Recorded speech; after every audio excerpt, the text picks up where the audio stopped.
Hello everybody, welcome back for another video. Hope you're all having a great day and that you're all doing well. A lot of things happening in the cryptocurrency space, so without further ado, let's jump right into it. Jeff Sprecher, the Chief Executive Officer of the Intercontinental Exchange, otherwise known as ICE, announced that the firm's digital asset platform known as Bakkt will be expecting a launch later in 2019.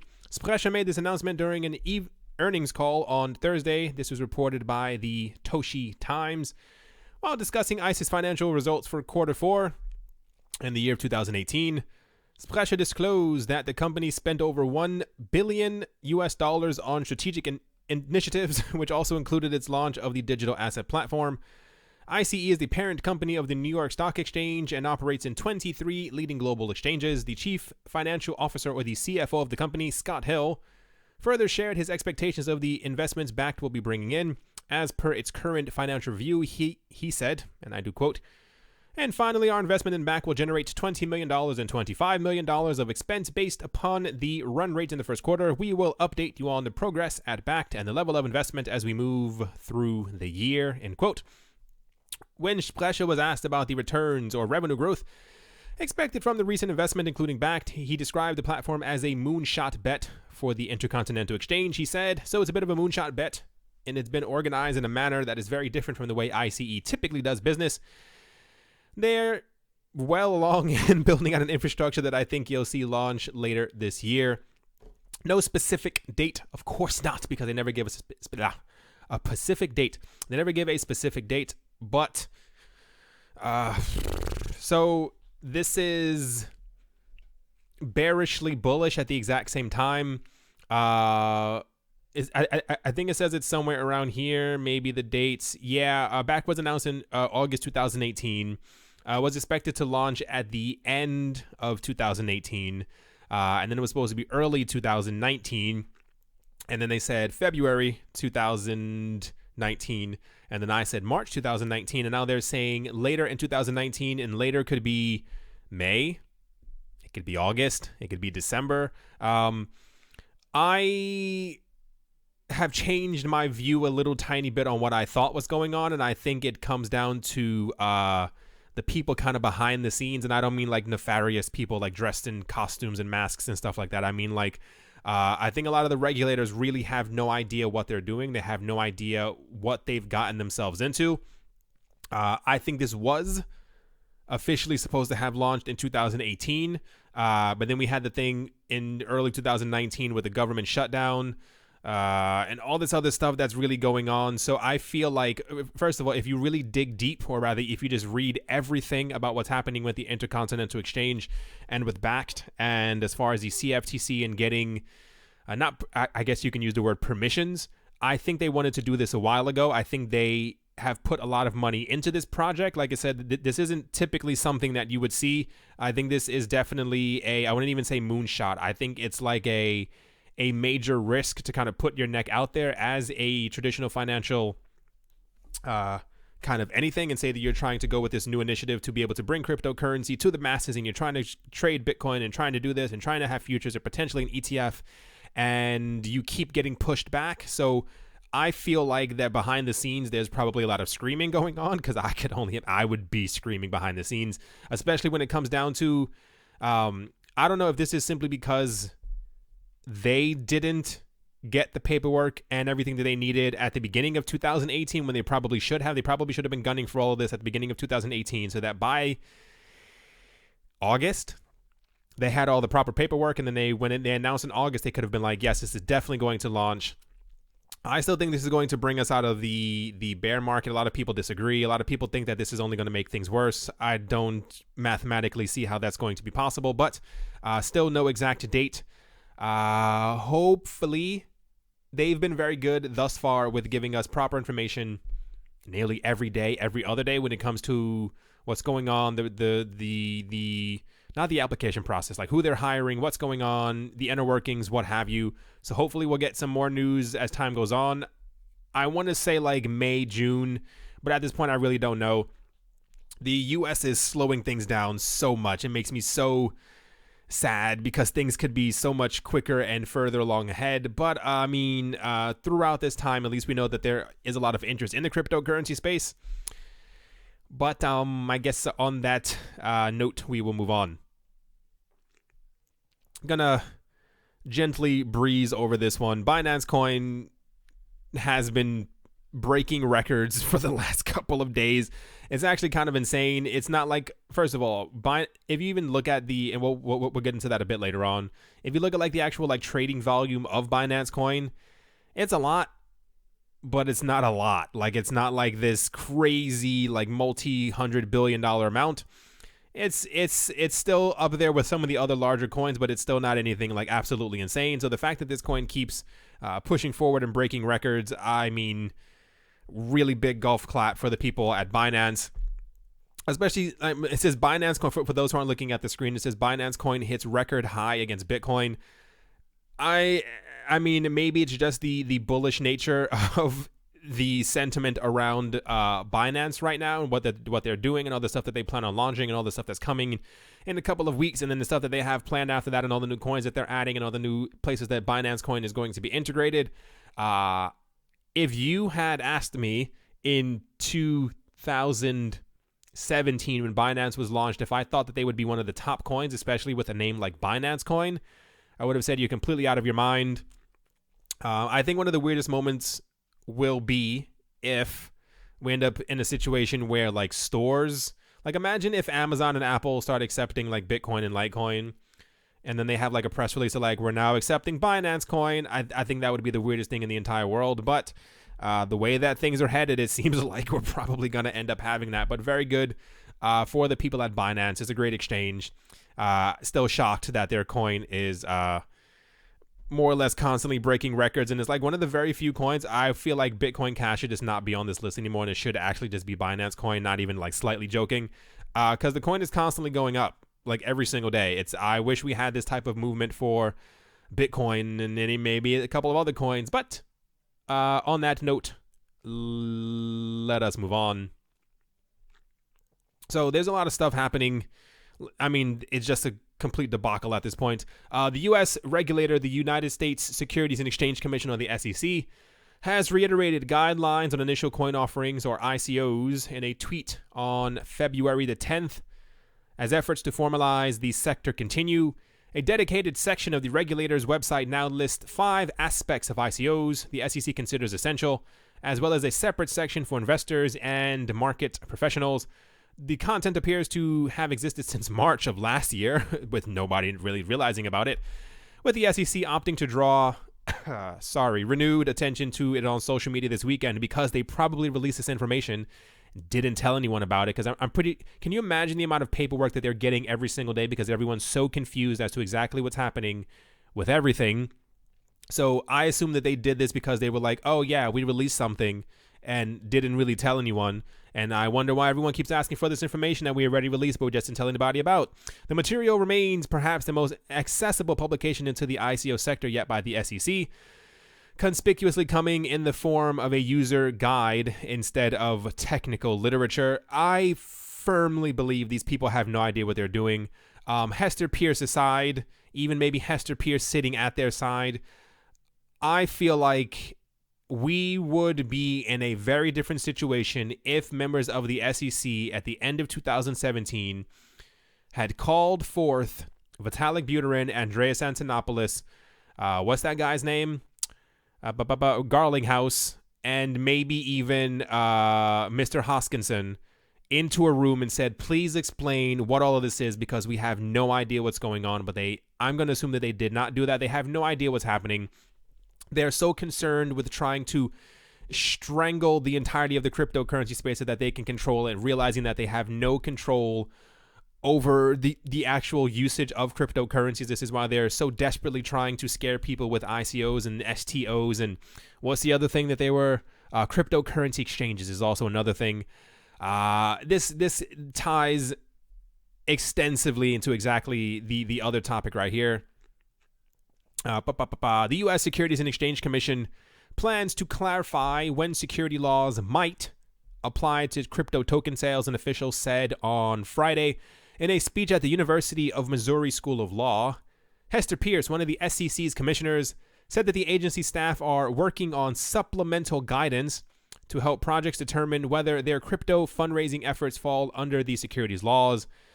While the Howey test, the U.S. standard for determining whether something is a security, generally provides clarity, she said there is a need to tread carefully, as token offerings do not always resemble traditional securities offerings because none of them do. You cannot say that cryptocurrencies mimic in any way something that was created in 1934. For instance, capital raised from decentralized token offerings could mean it is not truly owned or controlled by a company or person, unlike with traditional securities which are controlled by issuers or promoters. Pierce explained, citing a source from Coin Center. The application of the Howey test can also be overly broad. You don't say. The commissioner added she did not provide an idea as to when the guidance might be issued. See my frustration? And it's not even like I'm frustrated. A side note, in the last video, I'm feeling a little better, if you couldn't tell by the sound of my voice. My headache's not as bad anymore. Still a little hungry. Past dinner time. Need to eat something. The point is, they're trying so hard, and it hurts me to even say that I give them like a tip of the hat. I feel like they may be trying to figure out what's going on in the cryptocurrency space, but I feel like a lot of it just has to do with them trying to maintain as much control as they possibly can when there's not much control left for them to even really have at this point, except for cryptocurrency exchanges, which are moving over to DEXs, and also ICOs, which many people in the cryptocurrency space already believe are dead, not coming back because of the... She looks angry. Because of the force that governments around the world have been pushing on ICOs, now the entire thing is moving over, and STOs are going to be a thing, and that's going to be like more to the traditional sector. And what it appears like the new ICO 2.0 is going to be kind of like the airdrop 2.0, where everyone is just simply going to start airdropping tokens so they can kind of get around it. We've seen a lot of other cryptocurrency projects come out or launch and simply not show their faces or who they are, and it's completely relevant because of all this stuff that's happening. I still feel like they know exactly what they want to do, what they planned on doing, and I feel like that we're going to get those exact same rulings that they created at the beginning of 2018 that were sitting under someone's paperwork, or they're sitting on a desk somewhere, maybe they can't find it, and they're going to release that as to exactly what's going to happen in the cryptocurrency space, at least within the United States. Part of my annoyance comes down to the fact that they are going to release this information. A lot of other countries who are even less inept, that's kind of the nicest way of saying it, as to finance, because we've seen a lot of countries and banks don't know how to deal with financial situations, especially when they've gotten into these ideas in their head that they were going to control finance within their countries for the rest of eternity, and now cryptocurrencies have kind of butted their way into it. They're going to release this information. A lot of other countries are going to try and mimic exactly what the United States did, and it's going to cause complete turmoil, and the countries that are going to do very well are the ones who've already released their information or have already said what they're going to do, and they just have to put it into kind of, paperwork and stuff like that. And I still firmly believe these are going to be the countries that are going to be the furthest ahead in the next 10 years, because when you keep pushing and shutting people away and not giving complete clarity, we've seen multiple cryptocurrency exchanges already leave the US. I don't think they're going to be coming back anytime soon, and I don't really foresee some time in the future where a lot of the cryptocurrency exchanges who have up and gone to other island nations that they're going to be like, you know what, let's go back to the US. They didn't really mean it, especially if you're in some, like a lot of other places have already made certain that if you are dealing in cryptocurrencies, like your tax rate is like 0 or like 4%. Why would you go back anywhere else? But thank you, Hester Pierce, for what you do for the cryptocurrency space. Next up, South Korean cryptocurrency exchange known as Bithumb is planting its flag in the Middle East with the launch of a licensed fiat to crypto exchange in the United Arab Emirates, or the UAE. The firm announced on Tuesday that it has signed a Memorandum of Understanding, or an MOU, with the UAE-based firm Envelop to form a joint venture for the initiative, CoinDesk Korea reported. Envelope was founded by Abu Dhabi-based E11 investment fund and Asia-based venture capital firm Trill Venture Group to fund blockchain businesses in the Middle East and North Africa and the MENA region. Through the new partnership, Bithumb said the company plans to further expand into the MENA nations, including states such as Saudi Arabia and Bahrain. Back in June, Abu Dhabi Market Regulator Financial Services Regulator Authority FSRA of the Abu Dhabi Global Market issued a regulatory framework under which crypto exchanges must be licensed and approved by the FSRA as crypto asset businesses. So very nice to hear the expansion that's happening around the world. I'm glad that we do have a number of countries who are very open to the idea of cryptocurrencies. I think they even made or thinking about making their own cryptocurrency as well. It's nice to hear that people are open, that people give regulations. I don't think that we need an enormous amount of regulations. There are scams happening behind the scenes. Got that part. But nice to hear that stuff like this is still happening. I have no, I'm just going to kind of move on because life. To kind of finish things off, I thought this one was very valid for the last 3-4 years. The new chair of the Financial Stability Board, or the FSB, believes the emergence of crypto assets could be a major hurdle for the agency as it plans to review its current frameworks for assessing global financial vulnerability. In his inaugural speech in Hong Kong on the 10th of February, Randall K. Quarries, who also serves as the vice chair for supervision at the U.S. Federal Reserve Board of Governors, said that the FSB will start reviewing its framework to ensure it's at the cutting edge of financial stability vulnerability assessment.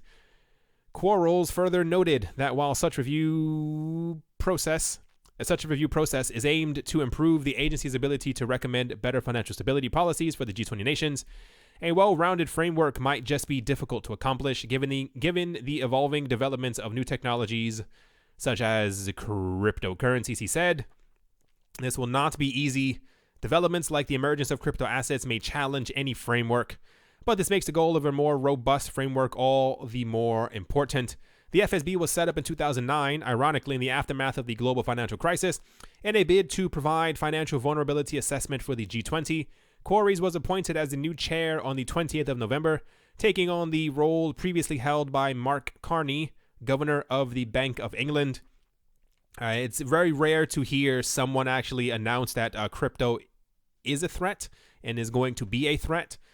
We've heard from many other countries before, a couple of them in 2019, but a lot more of them in 2018, when they were announcing that crypto was not a threat to them at all, and they saw no need to have this or to do that simply because no one was using it, no one was going to use it, and they thought about re-reviewing it over the next 3 to 5 years. It's a very interesting time in our lives where someone created something 10 years ago. We have more or less other coins that have dropped from its same tree, and we see exactly how this is permeating the financial world, how it's digging its claws into other organizations and other things like that, and into being integrated, and it's now very, completely mainstream. Everyone, even on the street, knows exactly what a Bitcoin is. I had previously thought that this year, I still think that we'll have a very nice, healthy price year. I don't know if we're going to hit some of those crazy records that people were talking about, like $250,000 in this year. But I'm interested to see what the next couple of years bring, because I think crypto is going to take the world by storm.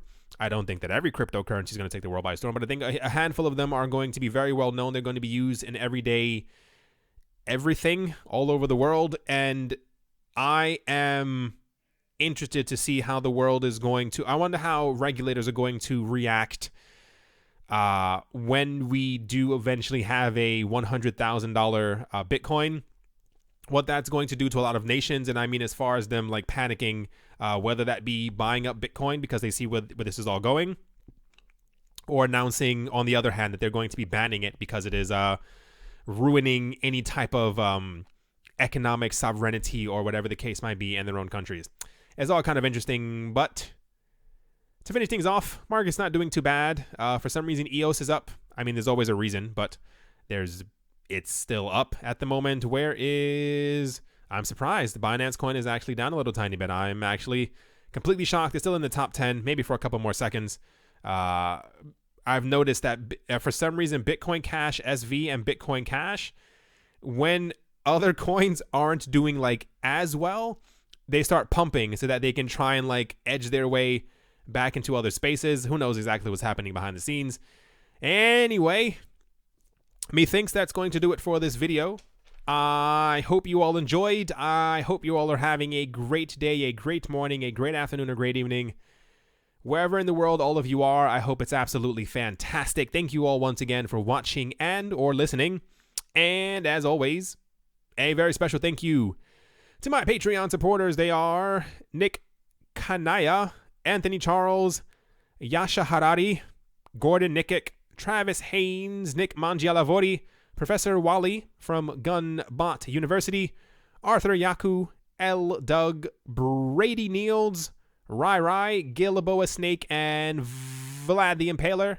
Thank you all very much for your generosity. It is now dinner time. I am extremely hungry. And yeah, I'll talk to you all soon. See you.